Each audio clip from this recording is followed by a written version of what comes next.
from Timcast.com. Alabama Attorney General says the state can prosecute people who facilitate out-of-state abortions.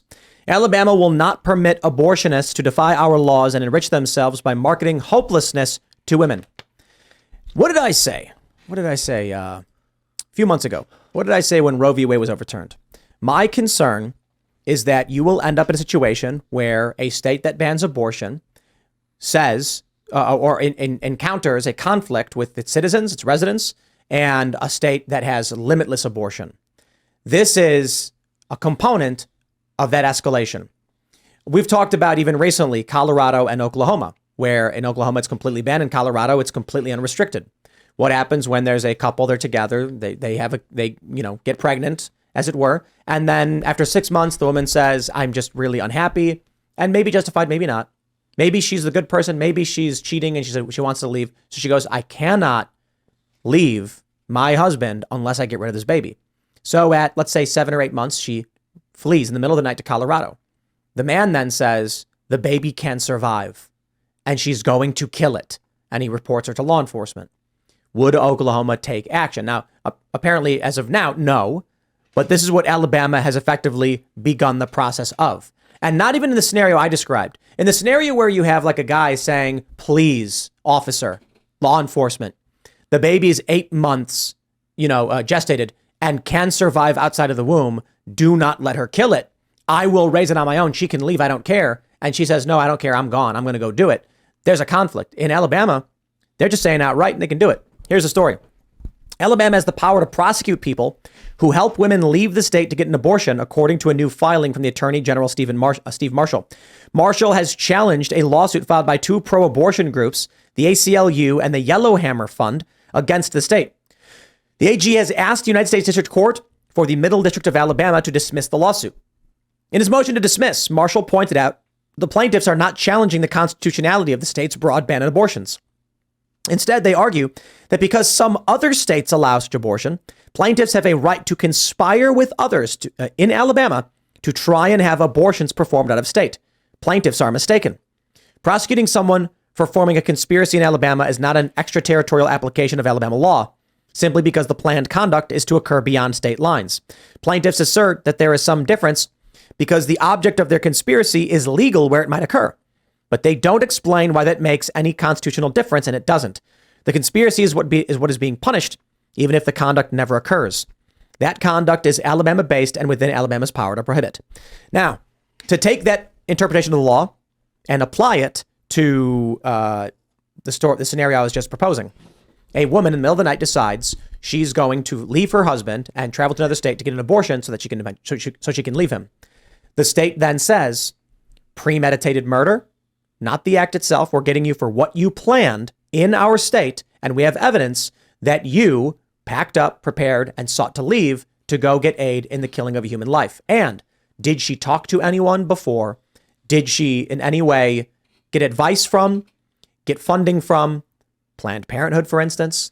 What happens then in Alabama? Let's go to Alabama right now. The question I ask you, under this ruling, a woman goes to a Planned Parenthood or an underground clinic, but Planned Parenthood is probably the better example.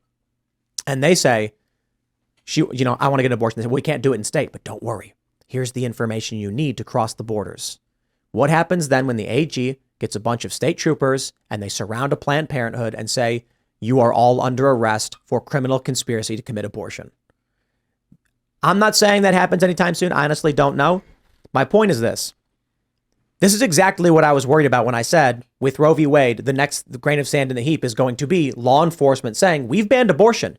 Doesn't mean you can just go do it somewhere else. It's illegal. And then what happens when a person is a fugitive from the law, getting an abortion in, let's say Oklahoma, Colorado is the best example. Oklahoma petitions, as everyone's talked about with Trump and the marshals and how it would go down. Oklahoma petitions the federal government and says a fugitive from law is currently in Colorado. What happens when Colorado says we're a sanctuary for abortion and we will not allow you to enforce this warrant? Mm-hmm. You got the makings of federal and interstate conflict. Yeah, it is kind of hard to understand what will happen. I really don't know. Alabama's an interesting study for a couple reasons. Their abortion ban won't that says women who obtain abortions are not civilly or criminally liable. So they couldn't go after the woman herself for going out of state, but they could go after, like, the Yellowhammer Fund would pay for her travel, let's say, or put her up on a hotel. So they could go after anyone who's involved with that organization. The other thing about Alabama to note is that they have the Human Life Protection Act, which passed in 2019, which is also interesting because I remember pre-Roe, we were all talking about, this was sort of something a lot of states were preparing for. They were updating their abortion-related laws. And with the Human Life Protection Act, it defines the fetus as a person legally. And so in Alabama? In Alabama. Wow. So again, they were taking steps to define all of these things that we debate and that are debated nationally all the time because they have a strong position on it and what they want to do. And like I said, I think it's hard to tell what would happen. Every state has different laws. So with Alabama, they wouldn't go after the woman. They would go after, her friend who drives her out of state, maybe, or the whoever pays for her hotel or something like that. What if she calls an Uber and gets an Uber across state lines? Do they arrest the Uber driver for conspiracy even if they didn't know what was going on? I mean, I think it would be hard to, if like that did happen, the arrest of the Uber driver. And I'm not a lawyer, I just play one on this podcast apparently. But if the Uber driver took someone out of state and then had to go to court and was like, I had no idea, I've never met this person, I work for Uber, it would be very hard to then have a conviction, in my opinion. Yeah, how could you ever prove conspiracy unless you have a recorded conversation? Right, but if it's a couple and, they get pregnant accidentally and they go out of state, if the woman can't be criminally or civilly challenged, could her boyfriend who drove her out of state? But why can't the pregnant woman herself be criminally charged? That's just Alabama law, and a lot of states have something like that. And that a judge will probably strike that down in 2 seconds. I mean, the law's in effect, but maybe if it were to go to trial, it'd be tested. If this gets tested, you can't have a scenario where a pregnant woman sits down next to her not pregnant friend, and the pregnant woman says, I want to abort this baby. And the friend says, I can give you information on a clinic. And then they go, but only the woman who said she knew where the clinic was goes to jail. What? The initiator of the criminal conspiracy is the pregnant woman herself. Now, I'm not saying women should be imprisoned for seeking abortions. Not at all. I'm actually the more old school Democrat pro-choice position. I'm just saying these two laws can't legally exist, because you're going to end up with someone challenging the constitutionality of the criminal conspiracy, saying, for what reason does this one criminal act have an exception where the person who initiates the conspiracy is exempt from the law? And the judge is going to have to say, you can't do that. Either the law applies to everybody or nobody. And if the law itself is conspiracy and not abortion, then the pregnant woman must be charged with conspiracy along with her friend. But the part that confuses me is that you're saying that Alabama says that the fetus is a human being. Mm-hmm. So wouldn't it be conspiracy to murder? Right. It's a great question. I mean, I'm just trying to think of what's the actual charge? Personally, I don't think that there's enough here. I don't think there would be enough here to prove the conspiracy angle. And on top of that, is there much enforcement for it? You can create as many laws as you want. Is there going to be much enforcement? What does enforcement look like? Right. Yeah, I hate this idea of charging someone for something they did outside of the jurisdiction where it was illegal. Mm-hmm. Weed's illegal in a state, so you go to a state where it's legal, get high, you come back and they're like, you're a fugitive. You just broke the law. Right, no, I didn't. But to clarify, the AG is literally saying you are right, and that the crime that's being punished is the conspiracy to commit an act. So the conspiracy to go smoke pot. So, could you imagine if they try and bust you on a conspiracy to go to a state where something's legal to do it? That happens all the time. That is absolutely normal, has been around for hundreds of years. If you are in a state and you come together with buddies and plot a crime in another state, regardless, yeah, they're going to... But if it's not a crime in the other state, you're plotting to go to another state to gamble, for instance. I'm going to Vegas to gamble. Is that conspiracy now because it's illegal here? That's why the Attorney General's statement of it's an Alabama law and it's illegal here, and so that's what matters, is what he's saying. I don't think that a state can decide what I can do in another state. That's insane. It's interesting, for sure. I mean, the idea, what it makes me think of is how powerful all the states and how important is state residency, right? If you claim residency in that state, are you supposed to obey those laws more than anything else, even when you're in other states? It's hard to say. I will say it would be interesting to contrast this law to the Idaho abortion trafficking law. So Idaho borders Washington. Washington is basically very pro-abortion. They've got all kinds of times you can undergo an abortion, but Idaho is much more restrictive, and so they had this abortion trafficking law saying if if I'm remembering the language correctly, it's specific to minors. So if a minor got pregnant and approached Planned Parenthood or approached, a friend's mom and said, can you please take me to Washington or wherever, Washington is just the key example, to get an abortion, that adult could be brought up on criminal charges because they are, if they don't tell the minor's parents. So if they traffic a kid a pregnant teenager out of the state to get an abortion and bring them back, that's against an Idaho law. And the governor of Washington was really adamant that this was a terrible idea and asked them to take it down. Ian, you make a really, really good point about the absurdity of a system based on pure logic that would say, if it's illegal here, you cannot plan to do it. And that's interesting because you mentioned gambling. Texas, for instance, I just did a quick cursory search. Largely illegal to gamble in Texas. It is a crime to place wagers on sporting events and, card games. They have card houses for the most part where you're allowed to do it. So it's questionable as to what they determine to be gambling. And I guess the issue with poker in Texas is that it's considered a skill game, so it doesn't fall in the same category. But the biggest casino, I think, in the country is on the border just north of Texas in Oklahoma. And that's where everyone drives to go. Clearly, you have to talk with your friends and make a plan to go drive up to the country's biggest casino. I think maybe in one of the world's biggest casinos. And then I think it's like a mile wide or something. And then commit crimes. But what that really tells us is our legal system is based on culture and morality and not the written letter of the law. Like I said 1,000,001 times, it's illegal for women to skydive on Sunday in Florida. Google it. It's true. They don't arrest anyone for doing it. Right? There's a ton of laws in the books, like you can't put an apple pie on the windowsill on Tuesday because it mattered back then, but doesn't matter now. What the question that's being asked right now is, as our culture breaks down and law becomes the pure exercise of power, all that matters, and I guess this is actually a more black-pilled prescription or perspective. When you're looking at the Joe Biggs case and they're saying we're going to give him 17 years because he's a terrorist, it's like, were the terrorist laws written to prevent a guy from knocking down a 4-foot steel barricade? I don't think so. I think they were written because we're concerned about people blowing stuff up. But now it's being applied in a way that they've decided they can. Morality be damned. You have the question of skydiving in Florida. No one's going to enforce that because nobody left or right would agree with the enforcement of it. No one in Texas agrees that you should criminally prosecute someone for conspiracy because they went to go gamble 45 minutes away in Oklahoma. But you're right.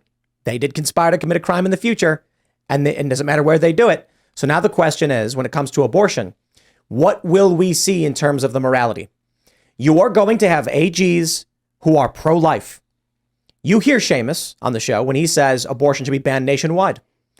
In the moral view of a pro-life AG, abortion must be stopped.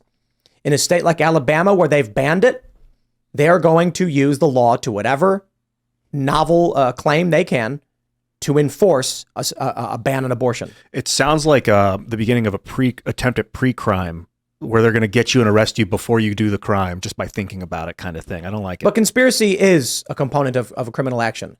But I think the issue here is you're right, but it shows that laws are only enforced based on what our society deems to be morally acceptable or unacceptable. No one would stand for a couple of drinking buddies being like, we got to go up to Oklahoma on Sunday and hit the blackjack tables, and the cops bust in the door, but like, you're busted for conspiracy to gamble. Show me your ID. And no one would have thought this possible either. But the issue of abortion is so morally polarized that Oklahoma, Colorado, it's banned there. What happens if you get an AG? Maybe they won't do it now, but let's give it a few years. A new AG comes in and he's thinking, I want to win political points because I want to run for the governor's office. I want to run for the Senate. The only way I do it is if I cater to the wants and desires of the people of my state.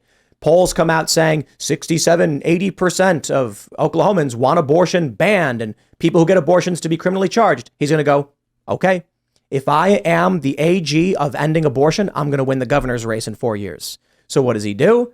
Conspiracy to commit abortion, conspiracy to facilitate abortion, sends police to the border. What I think we're seeing with the polarization of politics in this country is Democrats aren't going to stop because their base demands it. They want to get elected, they'll do whatever they have to. Republicans don't want to stop because they want to get reelected, and they'll do what their base says. Both sides are demanding more and more dissociative outcomes or dissociated outcomes. The right says no abortion, the left says unlimited abortion, And now their states have to escalate that policy and procedure, which means in states with unrestricted abortion, they need to add more to it. Now they're going to have to, you got Gavin Newsom, I think it's Newsom right here in the article saying, we will not cooperate with any state that attempts to prosecute women or doctors for receiving or providing reproductive care. Now we're seeing the escalation. Not only will these states allow unlimited and unrestricted abortion, meaning a baby at 9 months, they're also saying they will defy federal law enforcement from trying to stop a woman from traveling to their state to get an abortion in defiance of their own state's laws. The right will then have to escalate in kind, like this Alabama AG is outright saying, we will arrest you for conspiracy before you get the chance. There is going to be an escalation. Gavin Newsom will then say, we will use the powers of our government to protect you if they try to persecute you. And then Alabama will say, if the feds won't do it, we will send our law enforcement or hire private contractors to go and retrieve the criminal fugitive. That's where you lose me. I don't know how states will have the, have the resources to do this. If we're truly seeing women start to flee the state for abortions, I don't think any state has the manpower. It's called G4S. What is that? Security, private security company. It's called Securitas. Then you've got PMCs. If it really comes to the point, basically mercenaries. Mercenaries. Are you kidding? If mercenaries hunt down women, that's insane. Well, look at where we're at right now. States are either banning it outright and threatening to criminally prosecute those involved, like Alabama is, or they're doing the inverse, saying that there is no restriction at all on when an abortion can take place, and they will defy the federal government from intervening in a warrant. It is so wild that the states are so different like that. Mm-hmm. What do you think? What's your? Well, I was actually thinking that I don't know if this is even something that could work. There could be something where we start seeing temporary residencies for women who are getting abortions, right? Because when I got an abortion, I wasn't a resident of Alabama. I was a resident of a neighboring state. Mm-hmm. And I think that could be the way that they kind of subvert that conspiracy charge. So these women or anybody who tries to help them, because they became a resident and then a month later they had the abortion. So you can't say we conspired in this other state. So I think that could be something.